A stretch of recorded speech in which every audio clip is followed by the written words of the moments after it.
It is now recording intro at your leisure. Good morning, good afternoon, or good evening, and welcome to the Blurring the Lines podcast. This is episode 144. As always, I am your host, Peter Nicolaitis, and with me is my co-host, Adam, the Bronze Bomber Bell. The Bronze Bomber. I didn't know I boxed. Yeah, I box. You do now. I do now. All right. You do CrossFit, and CrossFit, by definition, I think includes everything. Everything, yeah. So therefore, you box. I box. Awesome. Yeah. All fitness things I do.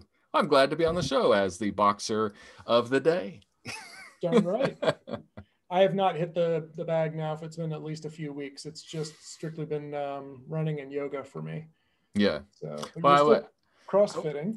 Yep, I'm still crossfitting. I was going to say, in a fight, I would grab you so you couldn't hit me, but you're a Krav Maga black belt. So once I grab you, then you're going to start grappling with me and throw in your jujitsu stuff. So how about I just stay away from you with a gun at about 15 yards? I also have a gun. How about I stay away, or let's just be friends? You know what? That's the best option right there. And this, my friends, is how deterrence works. Deterrence makes good allies. So. Let's just be friends. That'll be better. So it's been a couple of weeks. We had some things come up, travel, work, me doing virtual hand-to-hand combat with the bears. Yeah. You had usual. Are you talking about the Russian bears? The ones and only. The ones and only. Nice. Yes. Yes. Internally, we will refer to them as the bears or as Boris. Yes. Bears and Boris. Yes. Boris the bear. Yeah. You had a couple weeks ago, you had big events that you had to deal with from a virus security standpoint. Mm-hmm. And then I had a big event where took the whole family down to the Florida Keys and got some sunshine, got some sun tan, and went fishing. We caught some fish for our dinner. Nice. Yeah. I had Florida lobster, which is by no means equivalent to northeastern lobster. Maine lobster. Maine lobster is sweet and tender and light. Florida lobster is not as tender, feels a little dark meat, and it's a little tough to chew. And but other than that, it's just as good as Maine lobster. Well, there you go. And it's smaller. I mean, like smaller. Wonderful. Yeah, the Maine lobster are like definitely the big brother to the Florida lobster. I had a friend in Japan, Takaguchi-san, who had a restaurant in Japan called Maine Lobster. Maine lobster, awesome. And every year he would make a trip to Maine to buy and arrange for his suppliers for lobster, and it was set up just like a seaside lobster shack that you would find along the coast of Maine, Massachusetts, New Hampshire area. Mm-hmm. And it was funny because I went to Japan, and I remember that was like the first time that I sat down and ate like a whole lobster. Had a whole lobster. Irony of you went around the world to eat lobster from your hometown. Well, like not quite hometown, but your home area, close. Your region, yeah. Home region, exactly. So I thought that was pretty funny. So. Yeah, well, and since we're talking about lobster education here, there is a big difference between a Florida lobster, a Gulf warmer area lobster than the cold water lobster. Your cold water lobster are actually very aggressive. You get down there in the water with them and you poke a stick at it, they're going to grab that stick and they're going to come at you. Where the Gulf lobsters and the Mexican and that area, the warmer waters, they want to get away from you. They don't fight, they flight. So it's harder to catch them because, it's illegal to scuba dive and catch lobster. Okay. I don't know why, but it is. I would think it's just as difficult as fishing for it because you're down there going to catch a thing by hand, but I don't know. I'm sure there's some reason. But I have seen somebody catching lobster in in the southern area, and it is quite a feat for them to catch it. They got to chase it through the water and then back it into a corner, and then that thing is like poking them, going, because they have the pokers, and then all of a sudden the person pulls out the knife and goes crack, crack, crack, and stabs him and throws him in a bag. Oh, that's awesome. That's awesome. Hey, I did not realize that you have been posting these episodes on YouTube. I think I knew that and I just forgot. But I have just now subscribed, so I'm there now as well. So yay! Yeah, I will add that to my socials. So it's good to be here. So your second COVID shot is inbound coming at you? Inbound. So I got the first one, and I think that was during the week of your cybersecurity event, and that was the first week of the CrossFit Open, and it was a very difficult workout. Yep. And so I didn't know if I was sore from the shot alone or from the workout alone, but I'm pretty sure that shot made me really sore muscularly, because it really went away in about 24 hours. So but I was like, well, I did a lot so we had to do wall walks up into a close spot on the wall, and that really takes a lot of muscles that in your upper torso that you're not using normally. So I could have added some strain, but yeah, it was definitely my wife and my daughter both felt it. They felt, I just don't feel all that good. And you had Moderna or Pfizer? Moderna. So I also had Moderna. And for me, it was a little bit of soreness, and it was at its worst, it was probably a little worse than the worst flu shot I've ever had. But it, not at all a deterrent from getting it. Oh no. The result is 2 months from now, God willing, we'll all be able to socialize again, or whatever period of time. I mean, to me, it's totally worth it. Well, that was the other thing. 2 Thursdays ago, actually, what I was doing was driving up to see my parents, because they were also 2 weeks out of their vaccination. So we felt that this time now I can finally, spend some time with them safely. So that was good to see them again. Yeah. One thing I've noticed is I haven't seen a lot of people over the last year, and the people like women do it more than men, of like, oh, wow, you now have a lot of hair. Most men don't grow their hair out long. We kind of... Well, we stopped shaving. A lot of guys have grown COVID beards. Yeah. Well, what I've got is, the extent of my beard growing skills. It just doesn't come in. I would say that in the last year or so, my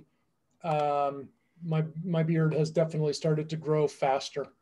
I don't know if that's because I'm older, because I've been caring and watering it more, now.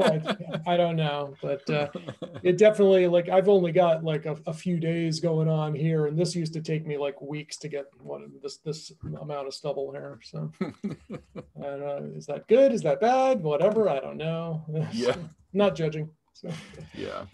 So what's this financial success you're talking about? Okay, so one of my buddies is, so we get together. We're doing a book club right now. It's the Napoleon Hill. Grow Rich. Think and Grow, the original Think and Grow Rich, right? Yeah, the original. I mean, this is the old original, but we're doing it as a book club, and it's kind of fun to do. But he's a financial planner, is one of his things. He calls it something else, but he's a financial guy. So I asked him, I said, how can we just write $1.4 trillion of debt and just add it out of nowhere? And how is it, that just seems like that would be bad. I mean, I don't know how to put it more eloquently than that, other than you print money, you can do anything when you print money. But how is that not bad for us? He said, well, it is. He said, but it isn't. He said, because, people are buying this debt. I said, okay, so the Chinese or whoever, the other people other than the United States, outside the United States, are buying this debt. I said, do they know we can't pay it back? He said, oh yeah, they know we can't pay it back. There's not enough money to pay back the debt. Well, why do they buy it? If they know they can't get. Can we just print more money to and then they can leverage that debt for more money. I said, well, how's that work? How's it keep working? So, well, what it is it is the world's confidence in the American way of life and in consumerism. They have confidence that consumerism is going to continue, that the American way of life is going to continue in its consumption. Mm-hmm. If they felt like that was going to stop, if the American way of life all of a sudden is these people are not going to buy from us anymore, they're not going to keep consuming, then we have a problem. So that's where that's when we are going to have a problem, is when the rest of the world says it's done. They can't maintain this lifestyle anymore. And that's been a real problem for me, because every economic thing, you went through economics or macro. Yeah. Macro. I've never finished a micro class. I started one and I got a few weeks in, and then I ended up dropping out of just that one class so I could take my first real full-time job. Mm-hmm. So it's been a while. Yeah, been a while. But it's based on growth. Our economy cannot survive under status quo. Yep. It is based on growth. Without growth, it is dying. Yep. And it's got to be growth of a certain percentage. It can't be like small growth. It's got to be a higher level of growth in order for us to maintain what we have. I'm like, that's really a bad plan. Because ultimately, we will, on that plan and that trajectory, we will have to consume our earth in order to accomplish that in perpetuity. Yeah. So, I mean, we're getting there is like, this presumes infinite potential and infinite growth. And I mean, let's be frank, that nothing's infinite, right? Well, I mean, space is infinite, I guess. Yeah. Right. So, but yeah, there's eventually you're going to hit a boundary. If you are interested in macroeconomics, I'm putting a link in the show notes. This was actually a lot of the lectures for the economics class I took a couple semesters ago.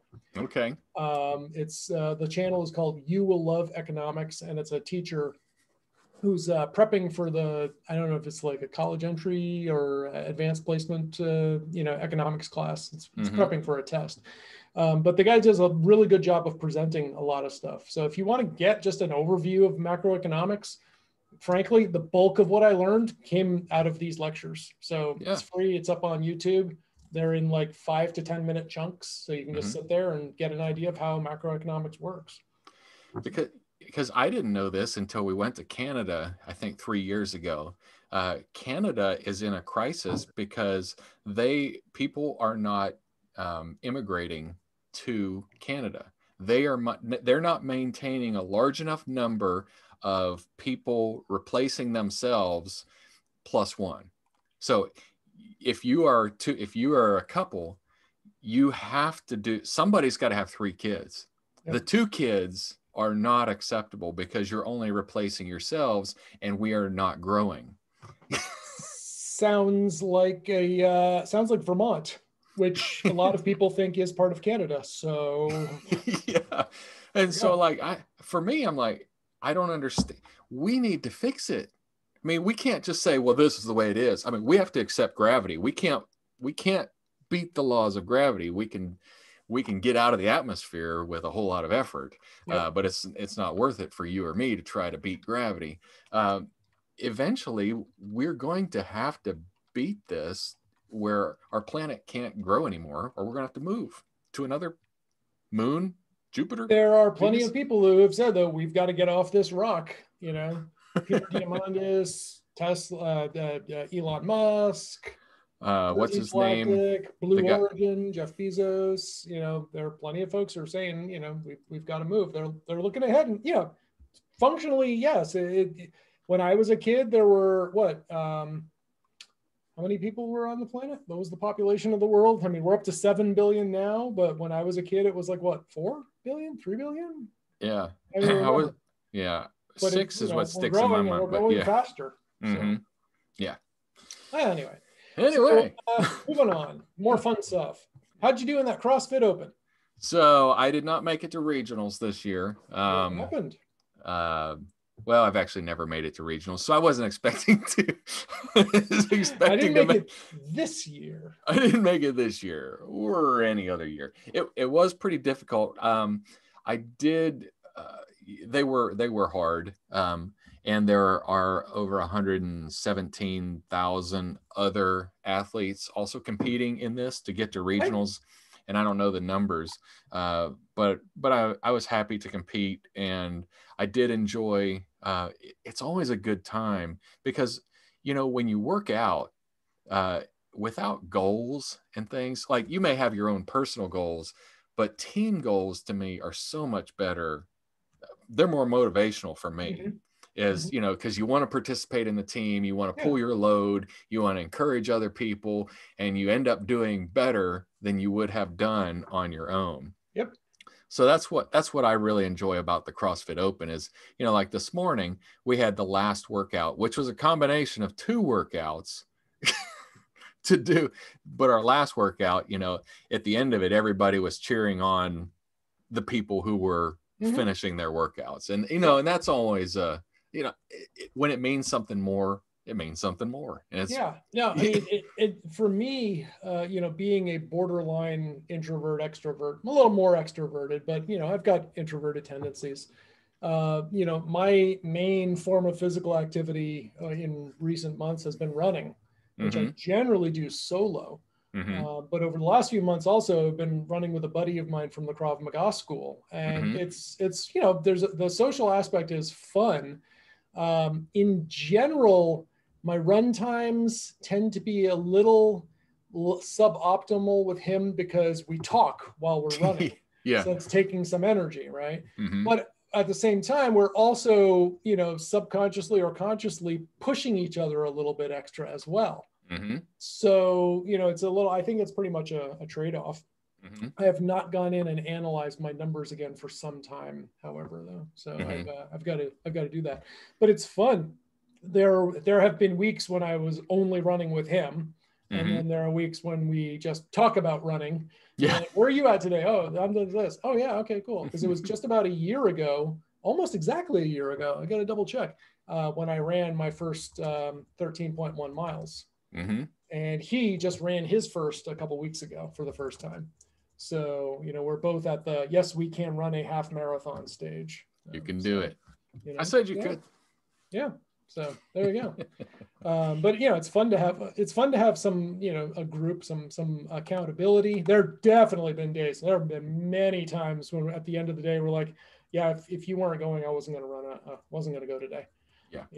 And that's nice. So, like getting out with a friend for a mediocre run is still better than sitting at home and not running at all. And doing none. Because you could say, well, I did push-ups in yoga. Yeah. It's not the same. Oh, it's totally not the same. Both are good. They're all good for you. They're good for you, but it's not as good as what it could be. So shall we move on? Yes, sir. All right. Credit card fraud. I love it. Oh, wait a minute. I mean, so the fraudsters are getting a little bit better because they are starting to charge smaller things for subscriptions to things that I would buy. You've been socially engineered.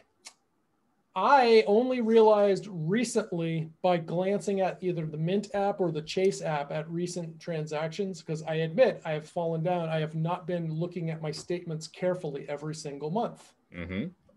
Last month, I found that since last year, someone has been using my old credit card for a Spotify account. Oh, wait, you said I could. Yes, but it wasn't, you used the wrong credit card. Oh, You're my supposed to use bad. this one, not that My, one. my bad.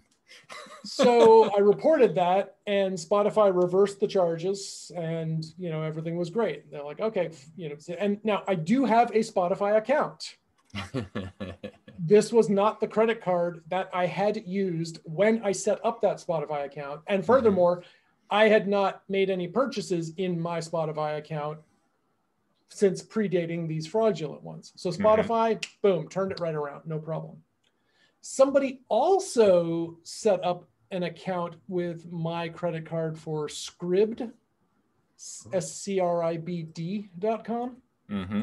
When they started, they were pretty much just a piracy haven for copyrighted works being uploaded. But now apparently you can subscribe to them and pay them for maybe legitimate stuff. I don't know.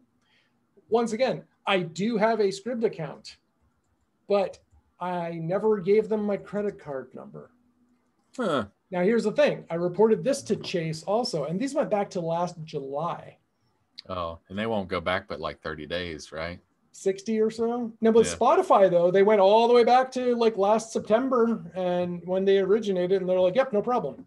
Now, that's suddenly generous. With Scribd, they're like, oh, we can't go back that far. It's like, well, I called the vendor, and they don't get a response. So I went to Twitter, and I sent messages to Scribd and to Chase and basically complained, said, look, someone's using fraudulent charges. I don't have an account with you folks. And they're like, oh, so you must have set up an account, and what's the email address you use? I'm like, don't have one. I don't have an account. Yeah, don't have one. Like, oh, what's the last four of your credit card number? I'm like, here you go. And then they looked into it, and a day goes by, no response.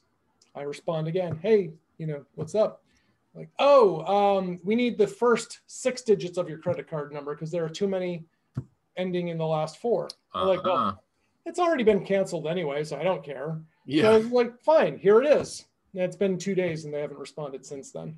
So I'm going to take back to Twitter again.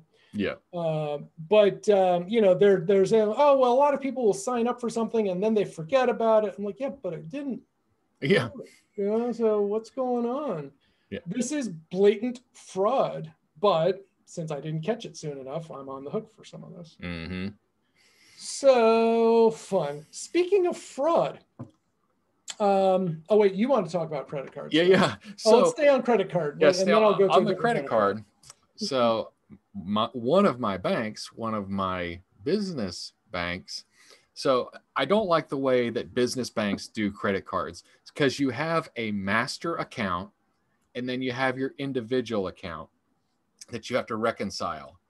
And it's not always clear if you reconcile your account, whether it actually reconciled the master account. Yep.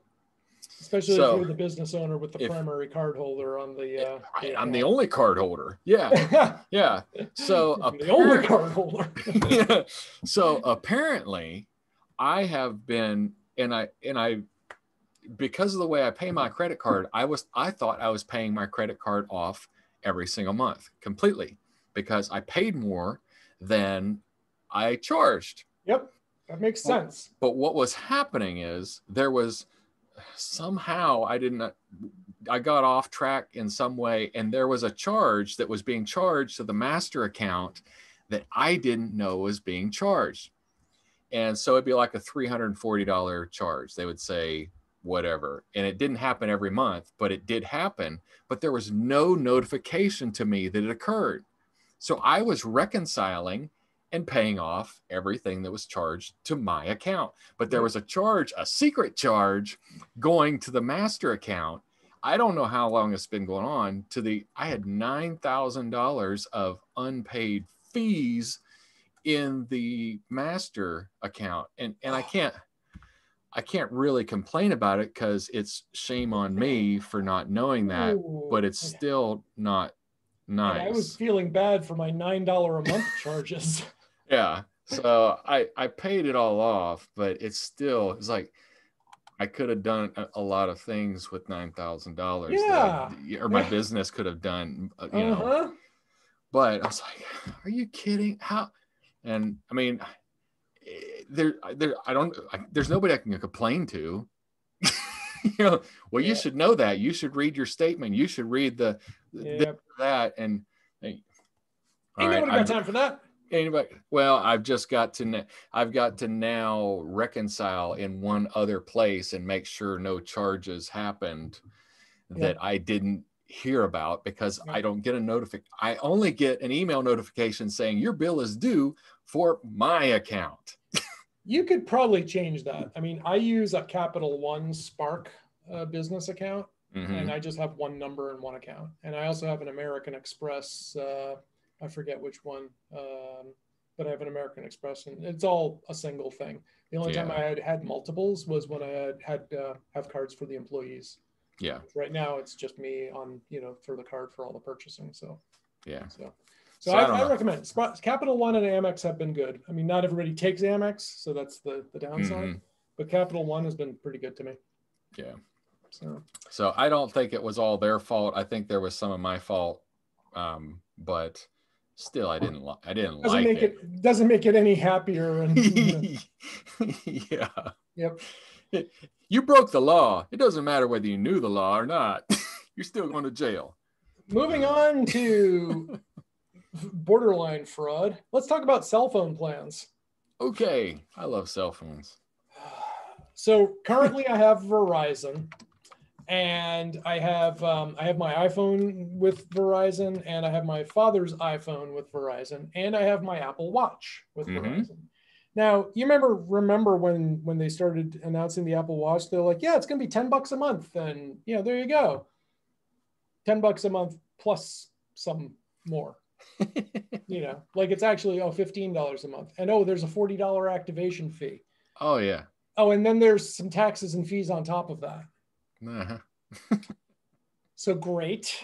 But 2 weeks ago, I guess, I did get an Apple Watch. I upgraded to an Apple Watch Series 6. Nice. And it's, for my purposes, it's the same as the Apple Watch Series 4. It's just got better battery life. Yeah. So there you go. Fine. I was able to trade it in and somehow got $220 of trade for my Apple Watch Series 4, which was supposed to be worth a maximum of $150. No. So I'll take it. Yeah. Plus, I had a bunch of old iPads and laptops that I had traded in about a year ago. And so essentially this watch cost me nothing. So yay. And it was a worthwhile upgrade for $0. Definitely upgrade to the Series 6 with cellular, no question. Yeah. So my Verizon plan is now costing me a little over $100 a month for my cellular for 3 devices, 2 phones and 1 watch. And I will probably, so for my dad's line, the second line, I'm paying like $25 a month. And he hardly ever uses it. He has used 0.0 gigabytes of data this month because he never uses data. So I'm probably going to just take his phone off my plan and put him on Ting and call it a day. And that'll cost somewhere between like $10 and $15 a month or so.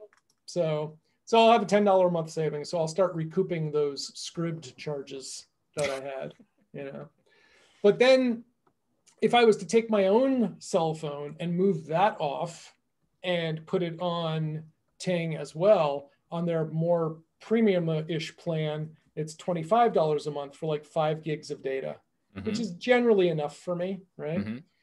Problem, Ting does not support the Apple Watch. So I would still need with either T-Mobile or Apple or Sprint, T-Mobile or AT&T, Verizon or Sprint, I'd need to keep an Apple Watch cellular plan.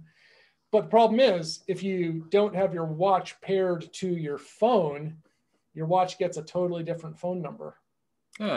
Which means when someone calls my cell phone number, I can't answer it on the watch. And I can't send and receive text messages from the same number on my watch. So I'm kind of stuck. Yeah. So at this point, I'm like shopping around and just comparing between like Verizon and AT&T, which, they're both pretty equivalent in the areas that I roam in.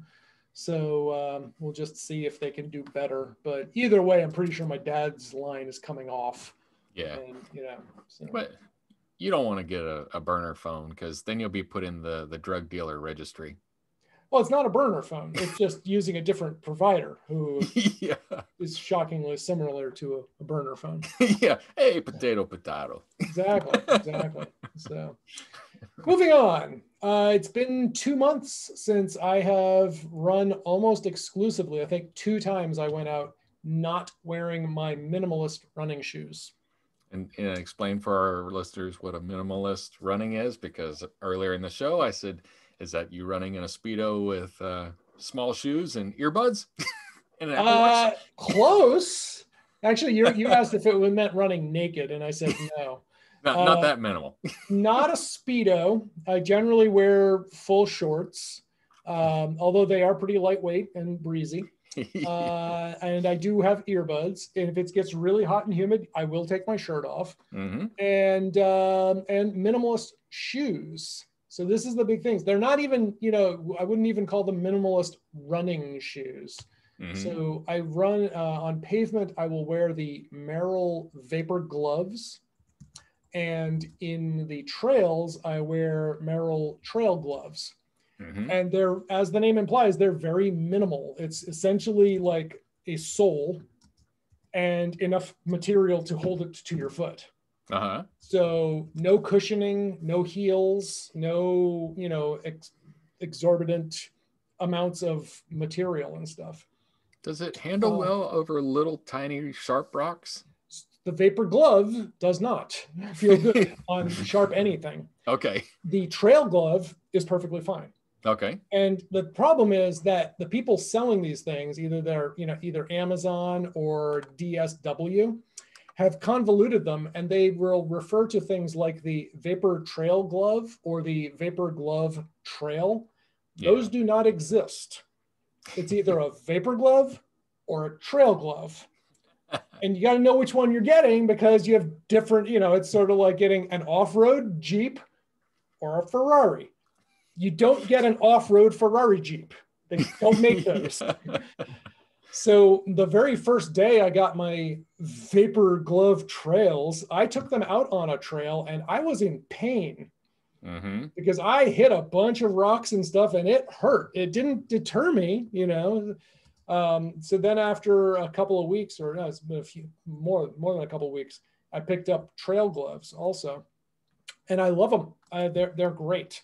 I went out with my regular running shoes afterwards, and it felt like I had lead weights around my ankles. Mm-hmm. So I really like it. It definitely makes you more aware of your footfalls and stuff, because you can't heel stomp, because that hurts. Yeah. Especially if you run on rocks and things. Mm-hmm. Definitely works some different muscles. I'm definitely developing thicker calluses on the on my your feet. Soles. Mm-hmm. Yeah. But overall, I love it. I feel great. And I've done up to almost 9.5 miles with them. No ill side effects other than those associated with running 9.5 miles. Yeah. So yeah, I'm big on minimalist running shoes. I really like them. Cool. Mm-hmm. Well, this is kind of a popcorn topic. I don't know, or I saw a Lamborghini last week. I drive a Tesla. It's not exactly the same. So Lamborghinis start at what, $250,000? Yeah. They're super. And this one was black. It was convertible. I mean, I saw it, and a lot of those cars now, it used to be you could pick out a Lamborghini immediately because there was nothing else like it. It was either Lamborghini or Ferrari. Right. But now the Lamborghini, the Ferrari, the Maserati, there's even the knockoffs. Yeah, Audi that look like, that they're all these sports car. The Corvette now looks more like a Lamborghini than it ever has before. It's still clearly a Corvette. Yep. But it was driving down Interstate 1 in Florida, and man, it was sharp, and it was convertible, and it was getting hot. So it was in the hot part of the day. We were in, and he pressed a button, and the back part opened up, and the roof came up and over and covered, and now he had his top on. I was like, that's slick. Elizabeth's like, that's ugly. Nope, that's a Lamborghini, baby. That's Lamborghini. So I'm on the Lamborghini website right now, and it's like there's hardly anything loading for me. I wonder if I have a cookie set which says I cannot afford this, so they're not bothering to show it. So don't even go there. It's the don't even go there filter for Peter. Yeah, they're like, why are you're wasting our bandwidth and your time. So. Yeah. Well, and we had on Aston Martin. That's another one that looks, those cars are really. We had a one of the producers clubs meeting. It was the better your best or contestant or being the spokesperson for Robin was going to win one of these cars. I'm like, I'm getting old because I don't even want any of those cars because it's impractical. I don't have a garage for it. I don't have a good place to drive it. And if I really want a car of that ilk, I want the type of car that I want. I want a Corvette. I mean, and it's not that a Corvette is better than those cars for me. That's just what I want. I mean, it's not a this is better, that is that. It's like, I've had Corvettes. I like Corvettes.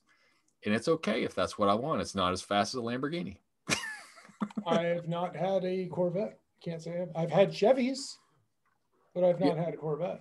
Another car that I would love to have, and that's a older Porsche 911 Turbo. My best friend in high school had one, and I loved that car. It rode like a go-kart because it was a go-kart, and it's a two-seater. It did have a Targa top, but man, I loved that car.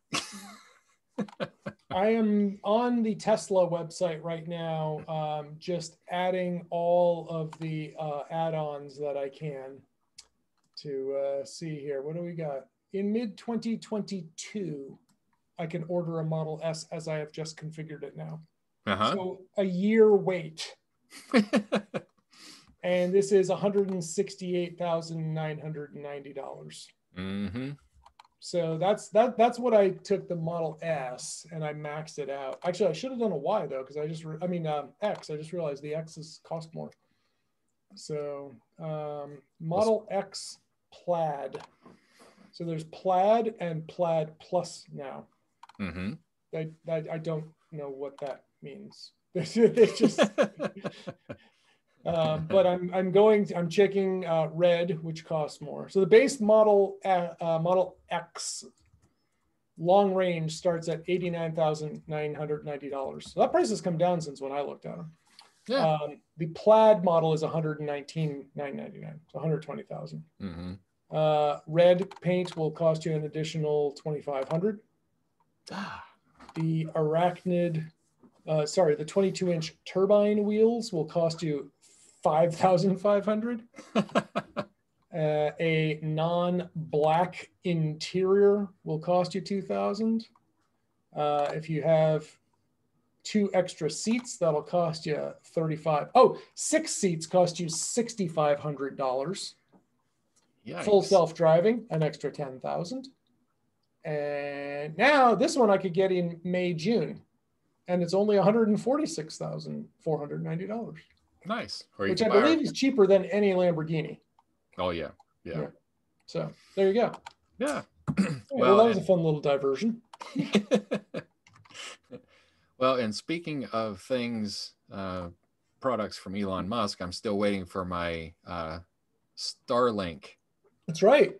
Is it Starlink or Skylink? Starlink, yeah.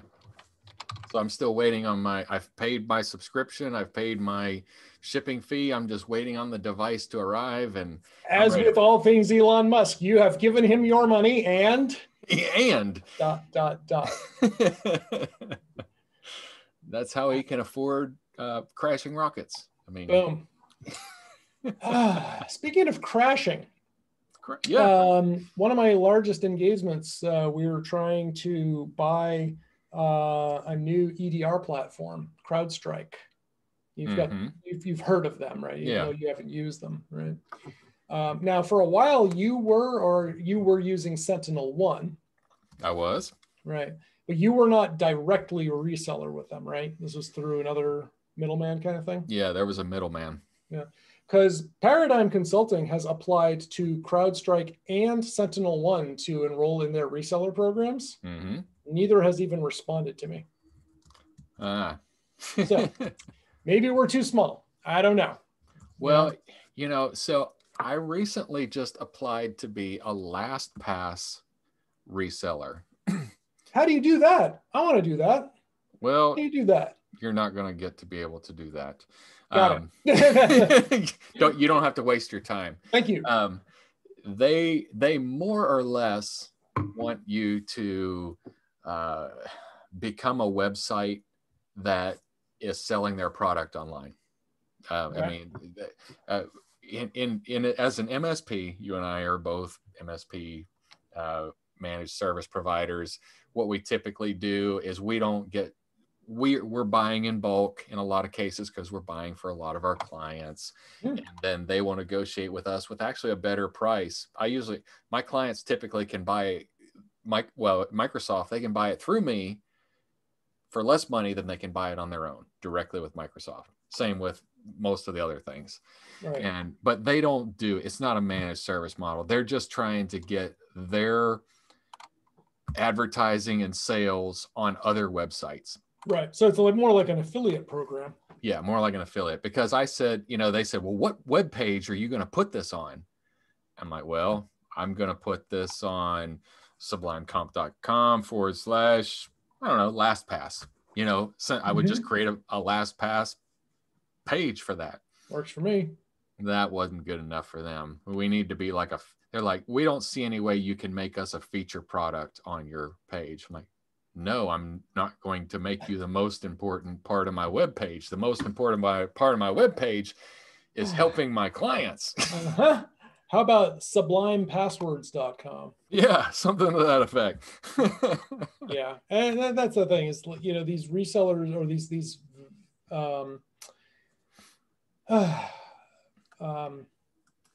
vendors who want you to just you need to do everything and just become us. And they're like, well, in that case, I want a W-2. Yeah. It's like, give me a break. So. Yeah. Well, it's hard. Yeah. Well, I mean, this has nothing to do with anything, but being channel only has its own challenges. Being retail, meaning you'll sell it to anybody with partners, has its own challenges. So I guess they're just trying to figure it out. But if LastPass is listening, that's not the way to do it. But LogMeIn got bought. I mean, it's now a LogMeIn company that they own LastPass. Yep. We had LogMeIn for years. Oh yeah. Which was I did feel like the pricing of LogMeIn when I was on it as an early adopter and when it was a new product, I felt like it was underpriced. Yeah. But if you double your price every year, it doesn't take too long to get massively overpriced. Yeah. Yeah. Because now I won't buy it because it is overpriced for what I need out of them. Yep. I want to pay for service. I want to pay for a good product. I want to, because if I don't pay you, you won't keep making your product better. Bingo. You won't maintain it. You won't make it better. Because if you don't make any money off me, you can't. Yep. So. Yeah, we went through. So like I said, I had applied to try to become a CrowdStrike or SentinelOne reseller. Neither of them will even talk to me, which is awesome. Not even like an autoresponder email. Nothing. I wonder if their websites are just broken. Yeah, maybe. But we were going through, obviously through a different reseller, trying to get these things purchased for my larger engagement. And they were going through a guy at Optiv. And this guy was just phoning it in, providing no value, adding redundant line items. And we're talking like large purchases. We're talking like $500,000 line items and stuff. Yeah. When you have a couple of those, it significantly changes what you're looking to pay. And we're getting like zero effort. Now, meanwhile, I am working on like a $50,000 deal for a Sophos renewal deal right now. I guarantee I have put in a lot more time on this than this guy was doing on this millions dollar deal. And it's just like, I want those deals. I want those, ones where I can just phone it in, bill a customer for $1 million or $2 million, and then take my 10, 20, 30, 40% cut. Mm-hmm. Yeah, I just need a couple of those, just a couple a year, and I'll be good. Don't be greedy. So, did you look at ConnectWise for your SentinelOne licensing? Because I did not. They will do that as an MSP, and it's very reasonable. So I may need to start looking at that, because I gotta say, it's between you and me and our dear listener, I'm getting a little dissatisfied with Sophos recently. What? Yeah. Yeah. Well, I won't. I mean, wow. Yeah. I mean, it's got to be really bad, because I mean, you've been. I mean, the part where it's getting really bad is they still support the UTM firewall, which in my environment and my client base is not going away anytime soon. But on 2 occasions within the last couple of months, I've opened support tickets, and they're like, "Oh yeah, I got to find someone who can help me with this." That's not very heartening. And this is what they want. They want you to move to their XG firewall. Got news for you. I hate the XG firewall. Yeah. I don't want to sell it. I do not like it. It's not as good. It's not as stable. And it's not as intuitive.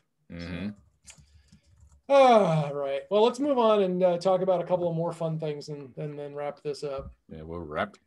So last week, we got both Falcon and Winter Soldier and the 4-hour Zack Snyder cut of Justice League. Yeah. Which originally came out in 2017? You got me. It was like 4 years ago, 3 or 4 years ago. So it's a very interesting story about the whole making of the movie and what happened. Like, Zack Snyder started it, and then they took him off the project and they brought Joss Whedon into it. And it went into a totally different, direction. And so Snyder brought his, typically you bring a director's cut in and it's going to have half an hour of extra footage and deleted scenes. Yeah. Yeah. This thing was twice as long. 4 hours. Even I, a diehard comic book fan, I had to break it up into 2 or 3 different sittings. Fortunately, I had a yoga class to teach, and then I had an emergency incident that I needed to respond to. So these breaks were already plotted in there for me. I guess I enjoyed it. I liked it a heck of a lot better than what was released in theaters. Yeah. It wasn't a great movie, but it was definitely better than what we got a few years ago. So if you liked it, the DC cinematic universe movies have not been, in general, they're just not as good as the Marvel movies. They're just not. Yeah. But this was definitely decent. I enjoyed it, and I liked it. And I will definitely watch portions of it again. I'm not going to sit there for 4+ hours and watch the whole thing, but I will definitely watch little bits and pieces of it again. So talking about the DC not being the same. So I didn't watch Aquaman, but I caught a part of it. Yep. And, I know everything's a willful suspense of disbelief, but the part that I saw was Aquaman fighting inside a boat underwater. That's the opening scene. Oh, okay. So that's what I saw. And I was like, and it was like a play. It was a representation of a ship underwater in an underwater battle scene. That, I mean, I should have seen the curtains on the side. This ship is literally underwater. It's not dirty. It's not even like Little Mermaid where they put green things on it. It's just like it was on top, but they bring it up a little bit. Like, and it lost me. And the thing is, and Aquaman was one of the better movies. Out of the DC movies, I don't know exactly where Justice League falls into this, but Wonder Woman and Aquaman were the best of the two. Man of Steel, the whole Superman kills people. That's a problem.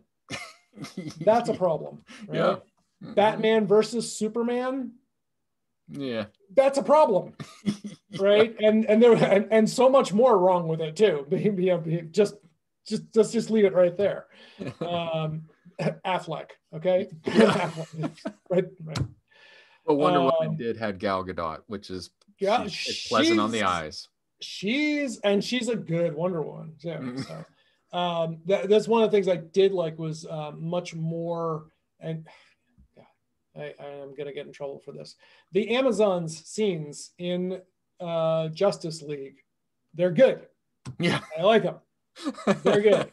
And I'm not saying that just because the women are hot. The Amazon scenes are good. You know, the opening scene, the first one where they're fighting Steppenwolf, who is Darkseid's exiled right-hand man. Mm-hmm. It's really good. It's a lot of fun. Mm-hmm. So, and just watching them, like they're awesome warriors and they're doing all kinds of, feats of acrobatics and horse riding and, doing whatever they can to keep the mother box, the treasure, away from Steppenwolf. Mm-hmm. And of course he, ends up slaughtering them, almost all of them anyway, but they put up a really good fight before that happens. Better than I think than the Atlanteans. The Atlanteans not even close. So, so what's Resident Alien? Oh, so Resident Alien is on Sci-Fi. Yep. So you could DVR it on Sci-Fi and watch it and catch up. It is really good. It's got Alan Thicke. He was the pirate in Dodgeball. Dodgeball. He was the captain. I can't remember his name in the Firefly series. Firefly. Okay. So he's the red-haired guy. Yes. What's her name's husband? Wash. So he's the captain. He was the pilot, not the captain. Pilot. Yeah. So he's a funny guy, and so he is an alien who's come to Earth to destroy the Earth. And his plane crashes, and this is the preview, so I'm not giving you anything away. And then he has to turn into a human in order to accomplish his mission, and it's all of his misadventures of being an alien. And he does a good job of playing an alien in human form, and it's really funny. There is some language to it. I didn't know there was that much language allowed in Sci-Fi on the Sci-Fi channel, but apparently FCC doesn't care about Sci-Fi. Yeah, why would they? Why would they?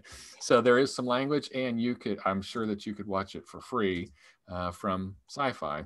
But you may have to deal with some commercials. So we DVR'd it on our DirecTV and then fast forward through the commercials.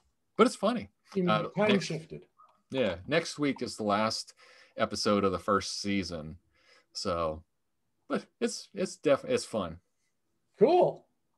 So last bit then, also the day after we got Justice League, we got Falcon and the Winter Soldier. All right. And that was that was awesome. So like as a friend of mine, coworker said, they're just printing money now. So that's on Disney Plus. And I have a feeling though that HBO, their next year, I think they may get me into subscribing to HBO Max, because they're going to have ongoing DC TV shows. Okay. So Marvel shows will all be on Disney. DC shows are all going to be on HBO, and that will probably be enough to get me to subscribe. Well, I don't know if you've noticed, but Disney Plus still isn't trying very hard. At what? At having a good service product offering. I mean, the shows are okay. The shows are okay. Yeah. But when you open the app, when you open Disney Plus, it spins and spins and spins. And when you get tired of that, when you're about ready to say, I need to restart the app, it shows up. And then it says, say that sooner. Yeah. And then you say, okay, pick your profile. Oh, it's not on my profile. Slide over to Adam. I select my profile. Then I wait. Then I wait. And then I get in. And then the same thing happens when I'm choosing. Now the list kind of, once it populates, is fully good to go. And then I select my thing. And now what device is this on? this is on an Amazon Fire Stick 4K. Because so I've been using the Fire Cube, and it's been fine for me. So the Fire TV Cube. Now, admittedly, the Fire TV Cube is an upgrade from the 4K sticks. Yeah. There's definitely, it's better performance. And so I got mine about a year ago or so, and I am glad that I did. It is a notable upgrade. Yeah. And I want to say that it's better on my iPad too. Probably is. Yeah. It's probably a hardware thing. It's probably a hardware thing with that device. Well, and it's not like I'm using a custom made Android or something like that. I'm using Fire TV. Yeah. Well, Amazon and hardware tend to be bargain basement. Yeah, that's true. On that note, like I've still got this Fire Tablet 8 or whatnot, which they would not even take as a trade-in. Yeah. Alexa doesn't even recognize notifications anymore. I can say, Alexa, notifications. Alexa, notifications. I don't know that one. Yeah. Alexa, do I have any messages? No messages from today. Okay, so she can do that. For earlier ones, go to the Alexa app. Stop. Alexa, where's my stuff? Yeah, it stopped responding now. So yeah, so rather than give me any money for this in trade, Amazon shipped it back to me. Yeah. I think that's telling. I mean, it's pretty much unusable even as a Kindle. It's just like, it's so slow and dodgy. So I think I should, this is next on my chopping block, just to replace this with another Echo device or something. Yep. Got those Google devices all around, but I just don't use them. Soon, well, the iPad Pro is coming out here soon. The new iPad Pro. This is acting as an Echo device for me. That's all I have, So yeah. So iPad. All right. Well, on that note, I think we should probably wrap it up. I think we should wrap it up. So, dear listener, we do want your feedback. If you would like to discuss a particular topic, then you can drop us a line at www.blurringthelinespodcast.com, or you can find Peter at his website at paradigmcc.com or yogawithpeter.com, or you can find me at sublimecomp.com, and you can also find me personally on YouTube, which has our Blurring the Lines podcast. And with that, I think I'll let Peter push the big red button.